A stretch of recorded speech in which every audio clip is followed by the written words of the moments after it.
Pribadi di Pekahan Desa AMK. Baik, sebelumnya izinkan memperkenalkan diri. Perkenalkan, nama saya Fauzia Hanim dengan NPM 240210011. Saya Intan Auliana Siregar dengan NPM 24021000021. Perkenalkan, nama saya Dimas Sakti Malroji dengan NPM 240210069. Perkenalkan, nama saya Hadi Ernawan dengan NPM 240210072. Baik, presentasi kita berjudul Dasar-Dasar Hukum Tata Negara. Baik, pemateri pertama akan memaparkan. Pengantar, ilmu hukum tata negara dapat diartikan sebagai cabang ilmu hukum yang mempelajari sistem pemerintahan suatu negara, termasuk hubungan antara pemerintah dan warga negara, struktur lembaga-lembaga negara, dan prinsip-prinsip dasar hukum yang mengatur kekuasaan publik. Ruang lingkup dan kedudukan ilmu hukum tata negara. Ruang lingkup ilmu hukum tata negara mencakup pemahaman terhadap konstitusi sebagai hukum dasar suatu negara, analisis tentang pembentukan, amandemen, dan interpretasi konstitusi serta prinsip-prinsip konstitusionalisme. Bab 2. Sejarah dan perkembangan ilmu hukum tata negara. A. Periode awal pembentukan hukum tata negara secara umum dapat diketahui bahwa ilmu hukum tata negara merupakan cabang ilmu hukum yang mempelajari tentang struktur, fungsi, dan prinsip-prinsip dasar yang mengatur negara dan pemerintah. B. Perkembangan ilmu hukum tata negara di berbagai negara. Perkembangan ilmu hukum tata negara telah menjadi fokus utama di berbagai belahan dunia. Masing-masing negara memiliki peran dan kontribusi. Baik, selanjutnya masuk kita ke materi yang kedua akan dibawakan oleh Intan. Bab 3. Prinsip-prinsip dasar ilmu hukum tata negara. Prinsip-prinsip ilmu hukum tata negara merupakan dasar mendasari sistem hukum suatu negara dalam mengatur struktur, fungsi, dan hubungan antar lembaga-lembaga negara serta hak warga negara. A. Supremasi hukum. Pada umumnya, supremasi hukum merupakan salah satu konsep fundamental dalam sistem hukum tata negara yang menekankan bahwa hukum memiliki otoritas tertinggi dalam semua kegiatan, termasuk tindakan pemerintah harus sesuai dengan ketentuan hukum yang berlaku. B. Pembagian kekuasaan. Pembagian kekuasaan atau trust politika adalah konsep kunci dalam ilmu hukum tata negara yang mengacu pada pembagian fungsi dan tanggung jawab pemerintah menjadi 3 cabang, yakni eksekutif, legislatif, dan yudikatif. C. Negara hukum dan demokrasi. Negara hukum secara sederhana adalah suatu bentuk negara di mana kekuasaan pemerintahannya didasarkan pada hukum. Dalam negara hukum, pemerintahan dijalankan berdasarkan kedaulatan hukum atau supremasi hukum dengan tujuan untuk menjaga ketertiban hukum. Bab 4. Sumber hukum tata negara. Sumber hukum primer. Sumber hukum primer adalah bahan hukum yang mengikat secara langsung dan menjadi dasar utama dalam pembentukan hukum tata negara. Sumber hukum sekunder. Sumber hukum sekunder adalah bahan hukum yang memberikan penjelasan, analisis, dan interpretasi terhadap sumber hukum primer. Sumber hukum tersier. Sumber hukum tersier adalah bahan yang memberikan informasi tambahan dan panduan untuk menemukan sumber hukum primer dan sekunder.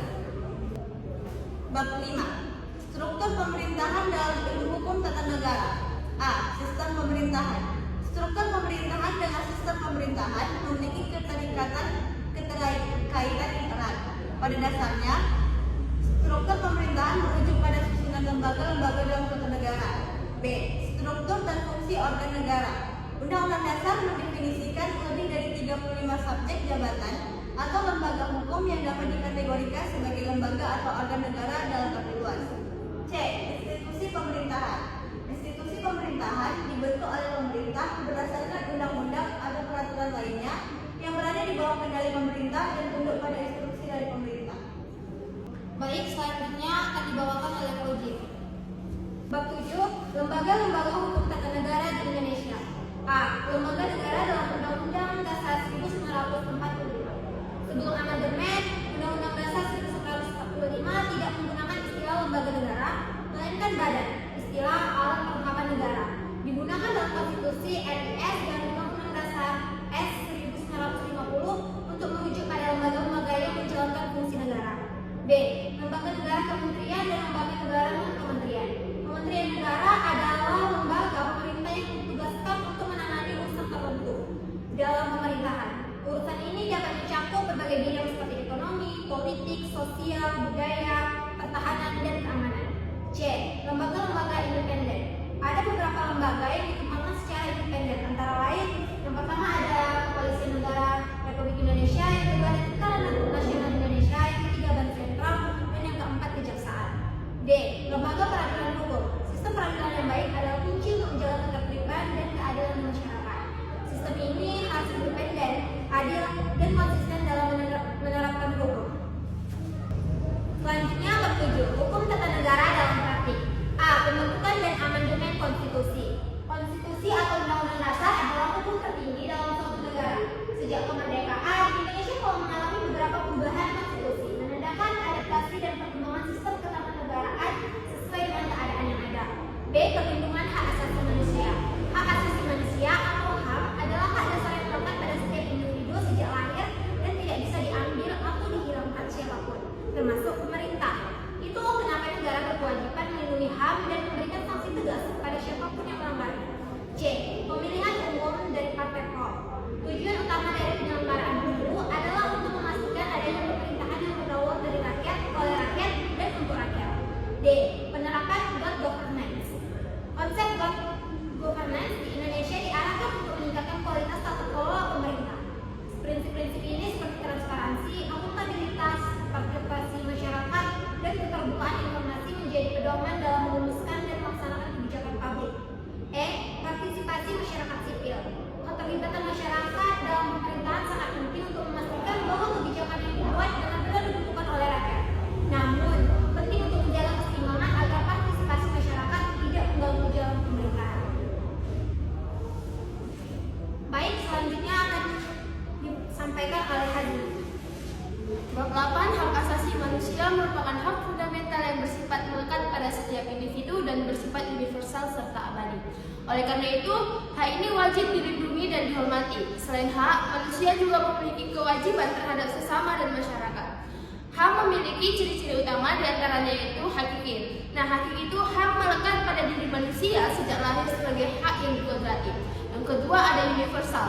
Universal adalah hak berlaku untuk semua individu di seluruh dunia tanpa diskriminasi. Dan yang ketiga ada absolut. HAM itu tidak dapat dicabut, dibatasi atau dilanggar. Bab 9 ada demokrasi dan sistem pemilihan umum. Nah, perlu kita ketahui kata demokrasi berasal dari bahasa Yunani kuno, yakni demos yang berarti rakyat dan kratos yang berarti kekuasaan. Jadi, demokrasi secara harfiah berarti kekuasaan rakyat. Dan selanjutnya ada D, dasar hukum dan sistem pemilihan umum. Adapun dasar-dasar hukumnya yaitu ada diatur dalam pasal 1 ayat 2 Undang-Undang 1945, Pasal 7 Undang-Undang 1945, Pasal 3 Undang-Undang 1945, dan Pasal 19 Undang-Undang 1945. Adapun dasar hukum lainnya terkait dengan pemilihan umum yaitu Undang-Undang Nomor 12 Tahun 2003 tentang pemilu memberikan mandat kepada Komisi Pemilihan Umum atau disebut dengan KPU untuk mengatur dan menjalankan seluruh tahapan pemilihan.